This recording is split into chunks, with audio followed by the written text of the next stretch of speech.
सीतापुर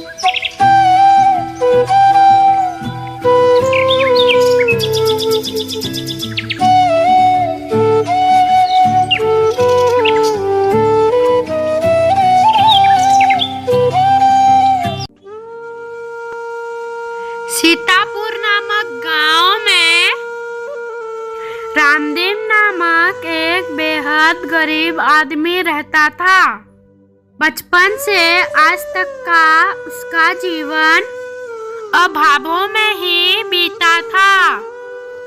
समय के साथ माता पिता छोड़ गए, किंतु गरीबी ने नहीं छोड़ा।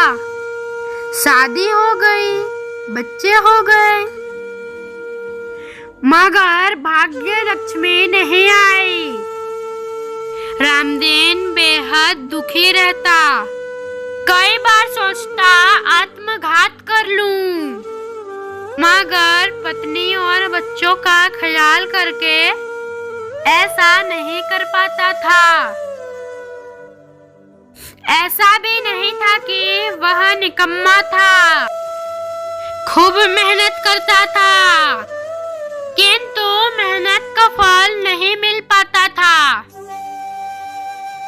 एक दिन उसका पुराना मित्र शंकर शहर से आया तो उसके शाही ठाट बाट देखकर रामदीन को बड़ा आश्चर्य हुआ। शंकर कुछ साल पहले तक गांव में फटे पुराने कपड़े पहने फिरा करता था, जिसके घर में खाने के लिए रोटी भी नहीं थी। आज वही शंकर कितना धनवान बन गया था। शंकर रामदीन के घर घूमने आया तो बच्चों के हालत देखकर बोला, अरे रामदीन, तेरी जिंदगी नहीं बदली। देख तो तूने घर की क्या हालत बना रखी है। बच्चे भूखे से तड़प रहे हैं। रामदीन बोला, क्या करूं शंकर भाई, मैं तो खुद ही इस जीवन से तंग आ गया हूँ। यह गरीबी मेरा पीछा ही नहीं छोड़ती। शंकर बोला, रामदीन, अब तुम मेरे साथ शहर चलोगे? हाँ भाई शंकर, मैं तुम्हारे साथ शहर चला जाऊंगा। शंकर बोला, तो ठीक है, तू कल ही मेरे साथ चल। वहाँ जाते ही तेरी किस्मत बदल जाएगी। शंकर की बात मानकर रामदीन उसके साथ शहर चला गया। शंकर उसे एक दुकानदार के पास काम दिला दिया। 1 वर्ष तक रामदीन खूब मन लगाकर काम करता रहा। उसी का यह फल था कि उसने काफी धन जमा कर लिया। 1 साल के बाद उसने अपने रुपयों को एक पोटली में बांधा। रामदीन ने घर वापस आने की तैयारी कर ली और गांव की ओर चल पड़ा। रास्ते में एक बहुत घना जंगल पड़ता था। चलते चलते उसे रात हो गई। रामदीन ने सोचा कि रात के समय जंगल में सफर करना ठीक नहीं, इसलिए उसने रात काटने के लिए एक घने वृक्ष का सहारा लिया। थके हुए इंसान को नींद भी जल्दी आती है। रामदीन काफी थका हुआ था, इसलिए उसे लेटते ही नींद आ गई। नींद में ही उसे 2 प्राणियों को अपने ऊपर झुके हुए देखा। उसमें से एक बोला, अरे, इस आदमी के भाग्य में भोजन और कपड़े के सिवा कुछ नहीं लिखा। फिर इसके पास इतना धन क्यों और कहां से आया? दूसरा आदमी बोला, मैंने दिया है। यह आदमी बहुत ही ईमानदार और परिश्रमी है। इसने परिश्रम किया, मैंने धन दिया। पहला आदमी बोला, लेकिन इसके भाग्य में यह धन लिखा कहाँ है? यह कहकर फिर दोनों चले गए। सुबह उठकर रामदीन ने देखा तो अपने धन की थैली वहां से गायब थी। वह बेचारा अपना सिर पीट कर रह गया। साल भर की कमाई कोई लेकर चलता बना था। अब वह अपने घर कैसे जाएगा? ने बीवी बच्चों को क्या मुंह दिखाएगा? बहुत देर तक अकेला बैठा रामदीन रोता रहा, किंतु उस जंगल में उसका दुख देखने वाला कोई नहीं था। आखिरकार उसने एक बार फिर से शहर जाने का फैसला कर लिया। शहर जाकर वह फिर से मेहनत मजदूरी करने लगा। एक साल फिर बीत गया। उसने अपनी कमाई का धन फिर से एक थैली में डाला और गांव के लिए चल पड़ा।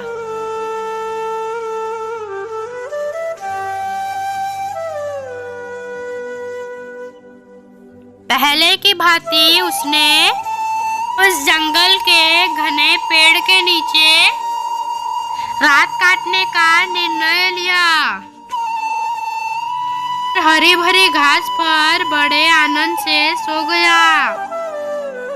इस बार भी नींद में उसे पहले की भांति दो प्राणी नजर आए।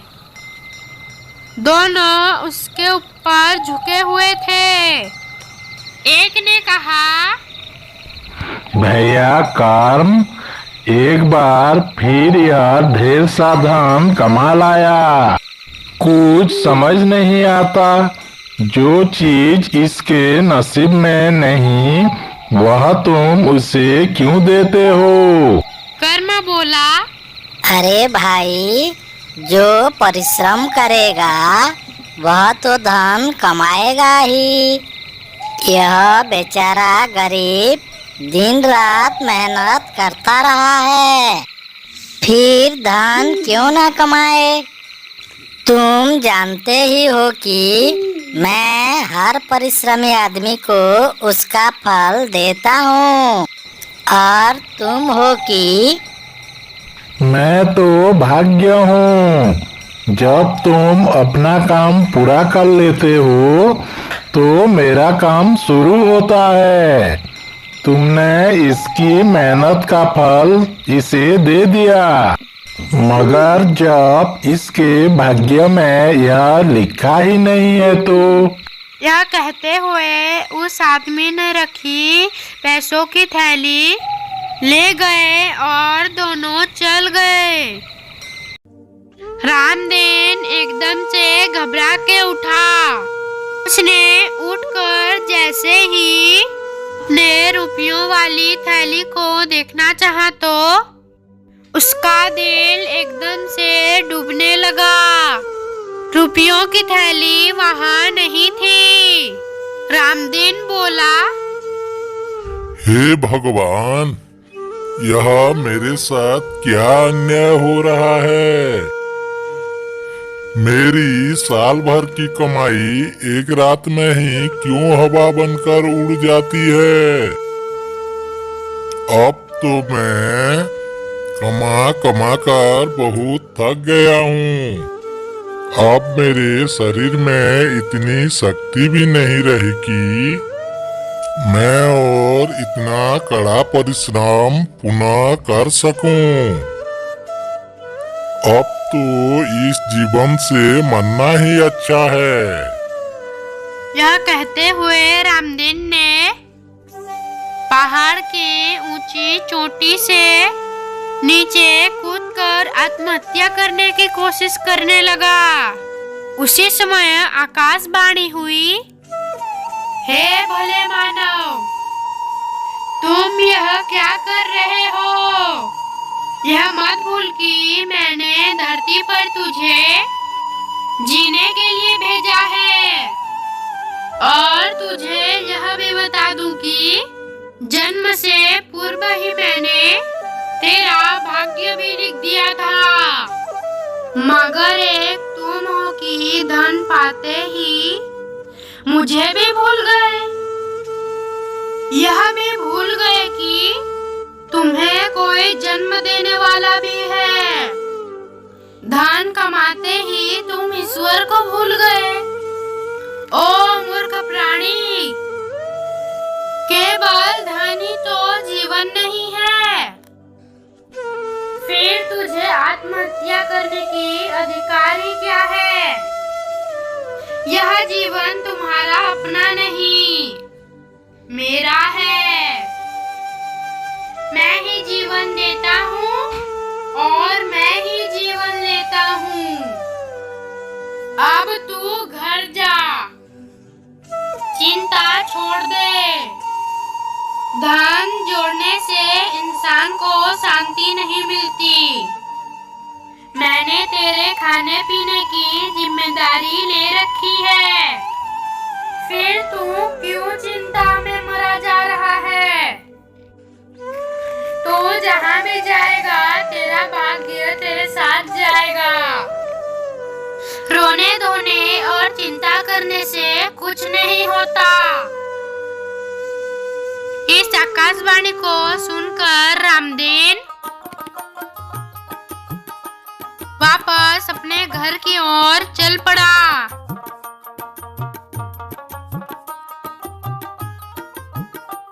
घर जाकर उसने देखा कि उसके बच्चे और पत्नी बड़े मौज में थे।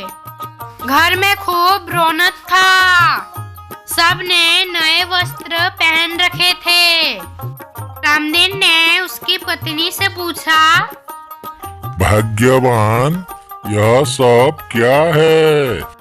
मैं शहर से तुम्हारे लिए बहुत सा धन कमा के लाया हूँ, तो तुम भूल जाओ, क्योंकि मेरा तो सारा धन चोर ले गए। मगर तुम्हारे पास इतना सा धन कहाँ से आया? यह सब सुनकर उसकी पत्नी बोली, एक साधु बाबा रुपयों से भरी 2 थैली दे गए थे। वाह वाह रे नसीब, मैं कितना बदनसीब था, और यह मेरी बीवी बच्चे कितना खुशनसीब हैं। अगर आपको ये कहानी अच्छी लगी तो चैनल को सब्सक्राइब कर दीजिए।